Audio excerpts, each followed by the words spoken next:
নমস্কার, স্বপ্নাবিক নিউজ নেটওয়ার্কে আপনাদের স্বাগত। ধীরে ধীরে এবার রাজনৈতিক রং বেছে নেওয়ার স্বাধীনতা হারাচ্ছে বাংলার জনগণ। এ কথা বলতে বাধ্য হচ্ছি কারণ সিপিএম এর প্রচারে যাওয়ার অপরাধে এবার দম্পতিকে বাড়িতে ঢুকে মারধরের অভিযোগ উঠল তৃণমূল আশ্রিত দুষ্কৃতীদের বিরুদ্ধে। ঘটনাকে কেন্দ্র করে অস্বস্তিতে তৃণমূল। প্রসঙ্গত, নির্বাচনে নির্ঘণ্ট প্রকাশ হওয়ার পর থেকে সব কেন্দ্রেই কর্মী সমর্থকদের সঙ্গে নিয়ে প্রচার শুরু করেছেন প্রার্থীরা। সেই মতো খড়দহ বিধানসভার অন্তর্গত পঞ্চায়েত এলাকায় দমদম লোকসভা কেন্দ্রের সিপিআইএম প্রার্থী সুজন চক্রবর্তীর প্রচারে অংশগ্রহণ করেছিলেন বেলকান্দা 1 নম্বর পঞ্চায়েতের অন্তর্গত মহিষপোতা এলাকার সিপিআইএম কর্মী শ্রীবাস দাস ও তার স্ত্রী। এ পর্যন্ত কোনো খবরই না। খবর হলো, মিছিলে যাওয়ার অপরাধে ওই সিপিএম দম্পতিকে বাড়িতে গিয়ে হুমকি ও মারধরের অভিযোগ উঠল বিলকান্দা 1 নম্বর পঞ্চায়েতের উপপ্রধান বাবাই দাস ও তার দলবলের বিরুদ্ধে।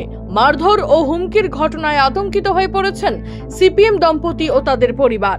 25 জন ছেলে আসে প্রথম আমার বাড়িতে, এসে আমাকে জিজ্ঞাসা করে যে কালকে তোমরা প্রচারে বেরিয়েছিলে? আমি বললাম হ্যাঁ, প্রচারে বেরিয়েছিলাম।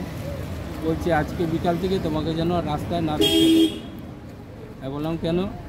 বলছে না, তুমি অনেক বাড়াবাড়ি করছো, তোমাকে যেন রাস্তায় না দেখতে পাই, তাহলে তোমার প্রাণ সংশয় আছে। আপনি কোন দল করেন? আমি সিপিআইএম করি।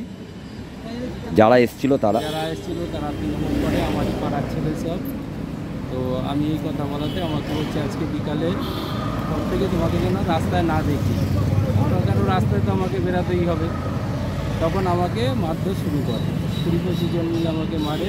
আমার বাড়ির লোক বাঁচাতে আসবে, আমার মিসেসকে, আমার ভাইকে, সবাইকে মারধর আর বলে যায় যে বিকালে বেরালে আমাকে মারধর ও হুমকির ঘটনা সম্পূর্ণ অস্বীকার করেছে পঞ্চায়েত উপপ্রধান। তৃণমূল কংগ্রেসের দাবি, সিপিএম ওই দম্পতি প্রচারের আলোয় আসার জন্য তৃণমূল কংগ্রেসের নামে মিথ্যে অভিযোগ করছে। 3 ঘটনা মিথ্যে কথা। সিপিএম আপনারা ঘুরে দেখবেন, গ্রামে সিপিএম দেয়াল লিখেছে, পোস্টার লাগিয়েছে, ফ্লেক্স লাগিয়েছে।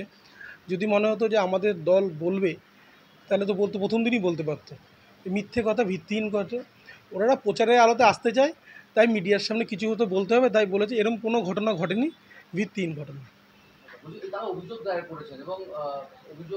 করেছেন এবং তারা পরিষ্কার করছেন যে তাদেরকে ঘর থেকে বেরোতে দেওয়া হচ্ছে না এবং তাদেরকে হুমকি দেওয়া হচ্ছে। কী বলবেন? মিথ্যে কথা এগুলো। যারা করেছে তারা, বলছি তো, মিথ্যে কথা। তারা 34 বছর এই মহিষপোতা গ্রামে কি করেছে, এই মহিষপোতা গ্রামের প্রত্যেকটি মানুষ জানে কি অত্যাচার করেছে। তারাই জানে যে এই গ্রামের মানুষ জানে তারা কি অত্যাচার করেছে এই গ্রামে। পুরোপুরি মিথ্যে ঘটনা। আমাদের এখানে শান্তিপ্রিয় গ্রাম, এখানে সব দলের মানুষ দেয়াল লিখেছে, এখানে কোনো রকম এসব কিছু ঘটনা ঘটেনি। অভিযুক্তদের নামে ঘোলা থানায় লিখিত অভিযোগ দায়ের করেছেন ওই দম্পতি। গোটা ঘটনার তদন্ত শুরু করেছে ঘোলা থানার পুলিশ। কার্যত আতঙ্কে দিন কাটছে ওই পরিবারের। রাজা দে, স্বপ্নাবিক নিউজ, সোদপুর। সমস্ত খবরের আপডেট পেতে লাইক করে সাবস্ক্রাইব করুন স্বপ্নাবিক নিউজ। সেই সঙ্গে বেল বাটন প্রেস করতে ভুলবেন না। আপনাদের একটা সাবস্ক্রিপশন আমাদের জন্য অত্যন্ত মূল্যবান। জয় হিন্দ।